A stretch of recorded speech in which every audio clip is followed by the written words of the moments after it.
വരുന്ന വെള്ളിയാഴ്ച സ്കൂളിൻ്റെ ആനിവേഴ്സറിയുമായിട്ട് ബന്ധപ്പെട്ടൊരു ഷോ ചെയ്യുന്നുണ്ട്. അതിൻ്റെ ഭാഗമായിട്ട് ഓഡിഷൻ നടത്തി കുറച്ച് കുട്ടികളൊക്കെ റെക്കോർഡിംഗ് വേണ്ടി സെലക്ട് ചെയ്തു. റെക്കോർഡിംഗ് സ്റ്റുഡിയോയിൽ ചെന്നു. 6ാം ക്ലാസ്സിലൊരു കുട്ടിയാണ് ലീഡ് ക്യാരക്ടർ എടുക്കേണ്ടത്. അപ്പോൾ റെക്കോർഡിംഗ് തുടങ്ങിയപ്പോൾ അവളുടെ വോയിസൊക്കെ നല്ലതാണ്, പക്ഷെ അത്ര നന്നായിട്ട് വരുന്നില്ല. 1 മണിക്കൂറോളം ഞാൻ ശ്രമിച്ചു നോക്കി. പിന്നെ എനിക്ക് മനസ്സിലായത് നടപടിയാവില്ല എന്ന്.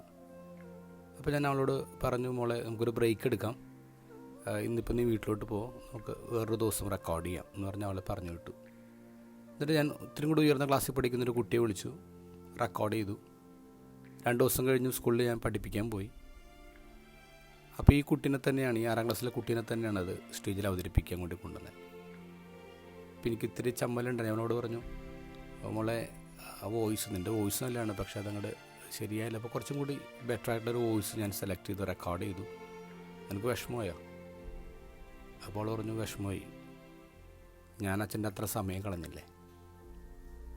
അത് കഴിഞ്ഞ് റെക്കോർഡ് ചെയ്ത വോയിസ് അവളെ കേൾപ്പിച്ചപ്പോൾ അവൾ പറഞ്ഞു, ഈ ചേച്ചി എത്ര നന്നായിട്ട് ചെയ്തിട്ടുണ്ട് അച്ഛൻ വെറുതെ സമയം കളഞ്ഞ്. ഞാനിപ്പോൾ ഇങ്ങനെ പ്രാർത്ഥിച്ചു പോയി, ദൈവമേ എന്തുമാത്രം കരുതലാണ് ഇവരുടെ ഉള്ളിൽ. ഇന്നത്തെ ഗോസ്പലിൽ ജനങ്ങൾ യോഹന്നാൻ്റെ അടുത്ത് വന്ന് ചോദിക്കുക, രക്ഷപ്പെടാൻ ഞങ്ങൾ എന്ത് ചെയ്യണം?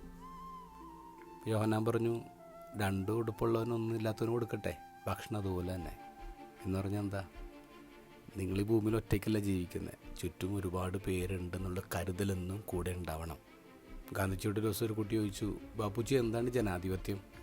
ഗാന്ധിജി പറഞ്ഞു, നീ ഒരു ഓട്ട മത്സരത്തിൽ പങ്കെടുത്ത് ജയിച്ചു കഴിയുമ്പോൾ നീ ജയിച്ചു എന്ന് മാത്രം ധരിക്കാതെ കൂടെ ചിലർ ഓടിയിരുന്നു എന്ന് ഓർക്കുന്നതാണ് ജനാധിപത്യം.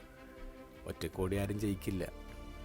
ജയിക്കാൻ വേണ്ടിയുള്ള ഓട്ടത്തിനിടയിൽ തോറ്റവരെയും വീണവരെയും കാണാതെ പോകരുത്.